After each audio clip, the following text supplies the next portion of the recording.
Hello friends and welcome back to my channel. Today we are going to start our new practice set and that is the practice set number 8.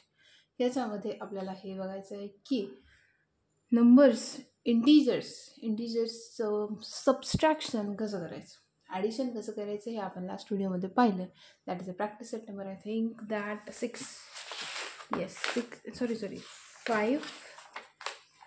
5मध्ये पाहिलं. आणि आता आपल्याला हे बघायचं आहे की practice set number 8मध्ये how to subtract a number a integer from another integer. Integers can be positive, can be negative, and it can be a 0. That is okay. Let's see. आता याच्यामध्ये प्रॅक्टिस सेट नंबर 8 आहे. इथे हे पाहायचं, subtract the number in the top row from the number in the first column. Write the proper number each empty box. Okay, that is all right. इकडे काही numbers दिलेले आहे, वरती काही नंबर्स दिलेले आहे, सबस्ट्रॅक्शनचं चिन्ह दिलेलं आहे. तर प्रश्न असा आहे, subtract the number in the top row from the numbers. म्हणजे इथं 3 आहे, 3 - 6 असं जे बनवलेलं आहे. पहिला हा नंबर घ्या, मग हा घ्या, मग हे घ्या, मग असं असं करत करत इथं एक इक्वेशन बनवायचं आहे आणि त्याला सॉल्व करत जायचं आहे. तर सॉल्व करण्याआधी आपल्याला काही गोष्टी माहिती पाहिजे. We are subtracting the integers. आणि इंटिजर्समध्ये असं असतं की जेव्हा सबस्ट्रॅक्शनचं चिन्ह एखाद्या नंबरच्या आधी येतं तर त्या पुढचं जे चिन्ह आहे ते बदलून जातं. म्हणजे काय, आता इथं मायनस आहे, याला प्लस आहे, तर याचं जे चिन्ह आहे ते बदलून जाईल डायरेक्ट. इथं मायनसचं डायरेक्ट प्लसचं मायनस होईल, मायनसचं प्लस होईल. तर आपण हे सॉल्व करता करता बघूया की what is the meaning that I am saying. तर इथं मी बॉक्स बनवलेला नाही आहे, जो असा बॉक्स आहे. That is okay, but let's start our exercise practice set. Okay, 3 पहिला प्रश्न असं आपण ना याला बनवतच चालूया. पहिला असा आहे 3 - 6 this minus this is equal to. आता पहिलं चिन्ह पहिला काय आहे, +3. दुसरं काय आहे, 6. हे कसं बनणार सांगू, 3 - 6, 6ला मायनस लागलं. आता आपला हे झालं नॉर्मल इक्वेशन, म्हणजे in the form of addition. Yes, म्हणजे जे काही ॲडिशन सबस्ट्रॅक्शन जे काही करायचं ते. आता यांचे फायनल चिन्ह आपल्याजवळ आलेले. याला कसं सबस्ट्रॅक्ट करायचं, दॅट इज जे काही आहे ते. ठीक आहे, 3मधून 6 जात नाही. येस, 6मधून 3 जा, 6मधून 3 गेले 3. उत्तराला मोठ्या संख्येचं चिन्ह, मोठी संख्या 6, 6ला मायनस, उत्तराला minus. Okay, let's see the next is 3 minus in bracket. एक तर असं घेऊ, नाही तर असं घेऊ, बट आय विल से की अशाच पद्धतीने डायरेक्ट आपण घेऊया. 3 मायनस इन ब्रॅकेट 9. 3 जशाला तशी. आता 9ला प्लस आहे तर मायनस देऊन टाकायचं, जे 9चं चिन्ह आहे ते बदललं. 3मधून 9 जातात नाही, 9मधून 3 काढा, दॅट इज 6. उत्तराला मोठ्या संख्येचं चिन्ह, मोठी संख्या 9, 9ला मायनस, उत्तराला minus. Third one is 3 minus in bracket -4. ठीक आहे, तर उत्तर कसं येईल, 3. ठीक आहे, 4 काय मायनस. तर यांचं डायरेक्ट काय होतं, संख्येच्या बाहेर काय आहे मायनस, यांचं प्लस होऊन जातं. ही मॅजिक आहे मायनसची. आता 3 + 4 नॉर्मल इक्वेशन आलं 7. This is the way. Next is, त्याला स्लोली आपल्याला सॉल्व करायचं आहे. Now let's start the fourth one. The fourth question is, फोर्थमध्ये बघूया, that is 3 minus in bracket. तर -4 झालं होतं -5. याचं कसं इक्वेशन बनवलं, 3 मायनस आहे, संख्या बदलली, +5. सिम्पली आन्सर इज 5 आणि 3 8. Fifth one is 0. 3 minus in bracket 0. हे नेहमी लक्षात घ्या, 0ला ना प्लस असतं ना मायनस. 3 - 0 काहीही असो, that is answer is directly I will say that 3, पण मी एक समजण्यासाठी 3 - 0 केलं. Sixth one is 3 minus in bracket +7, ठीक आहे, +7. 3 मायनस आहे, पुढच्याचं चिन्ह बदलतं, दॅट इज अ -7. 3मधून 7 जात नाही, 7मधून 3 काढा, उत्तर 4. उत्तराला मोठ्या संख्येचं चिन्ह, मोठी संख्या 7, 7ला मायनस आहे. The next is 7. 3 minus in bracket -8, that is 3. कंसाच्या बाहेर मायनस आहे, मायनस जे आहे पुढचं साईन बदलतं, मायनस मायनस प्लस झालं 8. 8 आणि 3 that is 11. 7th 8 number is 3 minus in bracket -3, that is 3. Minus minus plus झालं, 3 + 3 इज 6. आता next one is 9th one. 9th one कसं लिहिणार, दॅट इज पहिले 3 झाला, आता 8ची बाय. Okay, 8 minus in bracket that is 6. Minus आहे, 8 - 6 पुढच्याचं चिन्ह बदललं, 8मधून डायरेक्ट 6 जाऊ शकतात, दॅट इज 2. उत्तराला मोठ्या संख्येचं चिन्ह, मोठी संख्या 8, 8ला प्लस आहे, पॉझिटिव्ह द्यायची गरज, उत्तराला संख्या चिन्ह द्यायची गरज नाही.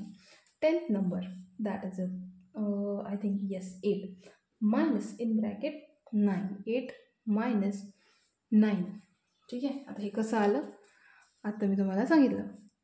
8मधून 9 जातं, नाही, 9मधून 8 काढा, दॅट इज 1. मोठी संख्या 9, 9ला मायनस, उत्तराला सुद्धा काय लागेल, -11. the 11th number is 8 minus in bracket -4, that is 8. Minus जे आहे ते पुढच्याचं साईन काय करतं, चेंज करतं. इथं झालं प्लस. आय होप हे लक्षात येतं असेल. जर कंसाच्या बाहेर मायनस असेल तर पुढच्या संख्येचं जे चिन्ह आहे ते बदलत जातं.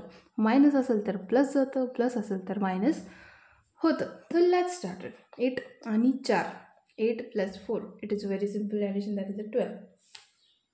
12th number 8 minus in bracket -5. 8 minus पुढचं साईन बदललं, +5, दॅट इज 8 आणि 5 13. 13 number 8 minus in bracket 0. It is very simple, 8 minus असो प्लस असो, उत्तर काय येतं, 8. 14 number, the 14 number is 8 minus in bracket +7. 8 पुढच्याचं चिन्ह बदललं, -7, उत्तर 1. उत्तराला मोठ्या संख्येचं चिन्ह, मोठी संख्या 8, 8ला प्लस, उत्तराला चिन्ह द्यायची गरज नाही. 15 number 8 minus in bracket that is -8, ठीक आहे. मायनस जे आहे पुढच्याचं साईन चेंज, कारण 8ला मायनस होतं, बाहेर मायनसचं चिन्ह आहे, आतमध्ये जाऊन चिन्ह जे आहे ते बदललं, मायनस मायनस प्लस झालं, and that is 8 and 8 16. 16 number 8 minus in bracket -3. 8 minus plus, and that is 3, and that is I think 11. Okay, now let's start with this 17. 17 number जो आहे तो आता ही 8ची नंबर जे आहे ते झालं, दॅट इज -3. -3चा नंबर आहे, ठीक आहे. काय केलं, याची बारी झाली, दॅट इज आता -3. Okay, -3 minus in bracket 6, that is -3 -6. आता कसं आलं, 6 पॉझिटिव्ह होतं, बाहेर निगेटिव्हचं साईन आहे, पॉझिटिव्हचं निगेटिव्ह झालं. 6 जो आहे तो पॉझिटिव्ह होता, तो निगेटिव्ह झाला, -3 - 6. आता सिम्पल आहे, दॅट इज 6 आणि 3, दॅट इज 9. उत्तराला मोठ्या संख्येचं चिन्ह, दॅट इज 6, 6ला मायनस, अँड दॅट इज, जर संख्या सेम असतील, चिन्ह सेम असतील तर त्यांचं ॲडिशन होत असतं. ही एक गोष्ट लक्षात घेण्याची आहे. 17, okay. 18 number, that is -3 minus in bracket 9, that is -3 - 9. इकडे झालं 9, 10, 11, 12, ठीक आहे. That is 12. उत्तराला मोठ्या संख्येचं चिन्ह, मोठ्या संख्या 9, 9ला मायनस आहे, उत्तराला काय लागेल, -19. -3 मायनस इन ब्रॅकेट -4. इथं काय करायचं, that is -3 as it is, बाहेर मायनस आहे, संख्या आपली 4 आहे, 4ला मायनस आहे, त्याचं चिन्ह बदलतं अँड दॅट इज अ +4. आता यांचे चिन्ह भिन्न आहे, त्यांचं होणार काय सबस्ट्रॅक्शन. 4मधून 3 गेले दॅट इज 1. मोठी संख्या आहे 4, 4ला प्लस म्हणून प्लस आन्सर आलं. Next is 20. 20 is -3 minus in bracket -5. Same वरच्यासारखं -3 इथं झालं प्लस दॅट इज अ 5. 3मधून 5 जातात नाही, 5मधून 3 काढा दॅट इज अ 2. उत्तराला मोठ्या संख्येचं चिन्ह द्यायची गरज नाही, मोठी संख्या 5 आहे, 5ला पॉझिटिव्ह साईन आहे दॅट इज अ 21. 21चं आहे that is a -3 in bracket 0 that is -3 -0 answer is -3. 22 -3 minus in bracket +7. आपल्या रूलनुसारच चालायचं आहे. -3 कंसाच्या बाहेर मायनस आहे, -7 का बरं? कारण की 7 जो आहे तो पॉझिटिव्ह होता, त्याचं साईन बदलला. The answer is same sign आहे एवढं लक्षात ठेवायचं. चिन्ह जर सारखे असेल, हे रूल आहे, चिन्ह जर सारखे असेल तर त्यांचं ॲडिशन होतं. भलेही ते मायनस असो, भलेही ते प्लस असो, चिन्ह यांचे कसे आहे सारखे. 7 आणि 3 होतात दॅट इज 10. उत्तराला मोठ्या संख्येचं चिन्ह, मोठी संख्या 7, त्याला मायनस आहे म्हणून आपल्या आन्सरला सुद्धा काय लागलं -23. -3 minus in bracket that is the -8. -3 बाहेर काय आहे मायनस, 8ला काय लागल प्लस, चिन्ह भिन्न, यांचं काय होईल सबस्ट्रॅक्शन. 3मधून 8 जातात नाही, 8मधून 3 काढा दॅट इज अ 5. 5ला काय लागल प्लस, कारण की मोठी संख्या कोण आहे 8, 8ला काय आहे प्लस, उत्तराला मोठ्या संख्येचं चिन्ह लागल, द्यायची गरज नाही आहे. 24. 24 is -3 minus in bracket that is a -3. -3 +3. I hope लक्षात आलं असेल. बाहेर मायनस आहे, आतमधलं चिन्ह काय झालं बदललं. -3 + 3 ऑलवेज 0. 25. हा सुद्धा एक रूल आहे, कुठलीही संख्या असो -3 + 3 0, -4 + 4 0, -1000 + 1000 0. आता 3चा -3 झाला -2. -2 minus in bracket 6 that is a -2 and I hope लक्षात येत असेल. -2 and that is -6.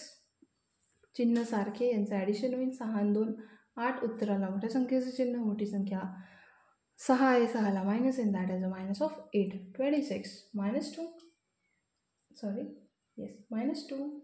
Minus in bracket of 9 that is a -2 - 9 that is चिन्ह सारखे, यांचं होईल ॲडिशन. 9 आणि 2 11. उत्तराला मोठ्या संख्येचं चिन्ह, मोठी संख्या 9 आहे, त्याला मायनस आहे, answer is -11. Okay. -2 minus in bracket -4 that is अ -2. आतमधलं चिन्ह बदललं, प्लस झालं अँड दॅट इज अ +4. 2मधून 4 जात नाही, 4मधून 2 काढा दॅट इज अ 2. उत्तराला मोठ्या संख्येचं चिन्ह, मोठी संख्या 4 आहे, 4ला प्लस आहे आणि answer is +2. 28 -2 yes minus in bracket of -5 that is a -2 +5 that is a 3. कारण की 3 कशा आले, मोठी संख्या 5, 5ला प्लस, प्लसला प्लस, उत्तराला द्यायची गरज नाही. 29 -2 minus in bracket 0 that is a -2 -0 that is a -2. I hope लक्षात आलं असेल. 0 आहे, प्लस असो मायनस असो, उत्तर जे रिमेनिंग आहे तेच येत असतं. 30 is -2 minus in bracket +7 and that is the -2 +7 -7. yes का बाहेर मायनस आहे, आतमधलं चिन्ह बदललं, चिन्ह सारखे, त्याचं काय होईल ॲडिशन. 7 आणि 8 आणि 9. उत्तराला मोठ्या संख्येचं चिन्ह, मोठी संख्या 7, 7ला minus and that is a -9. 31 -2 minus in bracket of -8 and that is a -2 +8. बाहेर मायनस आहे, आतमधलं चिन्ह बदललं, चिन्ह कसे वेगवेगळे, काय होईल? सबस्ट्रॅक्शन. 2मधून 8 जातात, नाही 8मधून 2 काढा, 6. त्याच्यानंतर उत्तराला मोठ्या संख्येचं चिन्ह, मोठी संख्या 8. 8ला प्लस आहे, उत्तराला चिन्ह द्यायची गरज नाही. 32 -2 and minus in bracket of -3 -2 +3 that is a 1. 2मधून 3 जातात, नाही 3मधून 2 काढा, 1. उत्तराला मोठ्या संख्येचे चिन्ह, मोठी संख्या 3 आहे, 3ला प्लस आहे, उत्तराला चिन्ह द्यायची गरज नाही. आय होप तुम्हाला जे सम्स आपण सॉल्व केले ते लक्षात आले असेल, कारण की जास्त हार्ड नाही आहे, सोपं आहे. फक्त रूलनुसार चला. 2-3 काही रूल्स आहे फॉर द समरायझेशन. एक सिम्पली मी सांगते. पहिले हे बघायचं, चिन्ह दोघांचे सारखे असेल तर ॲडिशन, वेगळे असेल तर सबस्ट्रॅक्शन. त्याच्यानंतर ब्रॅकेटच्या बाहेर मायनस असेल तर ब्रॅकेटच्या पुढं जे चिन्ह आहे ते बदलतात. मग हे बघायचं की कोणती संख्या मोठी आहे, त्याच्यामधून जी लहान संख्या आहे ती काढा. लहान संख्या काढल्याच्यानंतर उत्तराला मोठ्या संख्येचं चिन्ह द्यायचं. बस इतकेच 2-3 रूल आहे, ते तुम्हाला फॉलो केले की ही जी प्रॅक्टिस सेट नंबर 8 आहे हे खूप सॉल्व करण्यासाठी इझी आहे. And that is the way of solving this practice set number 8, subtraction of integer. हे सबस्ट्रॅक्शन ऑफ ॲडिशन सारखंच आहे, फक्त एवढं आहे की ब्रॅकेटच्या बाहेर जर मायनस असेल तर पुढचा जो नंबर आहे त्याचं चिन्ह बदलतं. आणि दुसरी गोष्ट अशी की चिन्ह जर सारखे असतील तर त्यांचं काय होतं? ॲडिशन. भलेही ते मायनसवाले चिन्ह असो दोघांनाही, पण चिन्ह दोघांचे सेम पाहिजे तरच ॲडिशन होती. चिन्ह जर भिन्न असतील तर त्यांचं सबस्ट्रॅक्शन होतं. तर आय होप इथं प्रॅक्टिस सेट नंबर 8 हा संपलेला आहे. कन्सेप्ट कळाला असेल. व्हिडिओ आवडला असेल तर लाईक, शेअर, सबस्क्राईब नक्की करा. आणि व्हिडिओ शेवटपर्यंत बघितल्याबद्दल मी तुमचं आभारी आहे. Thank you so much for watching my videos.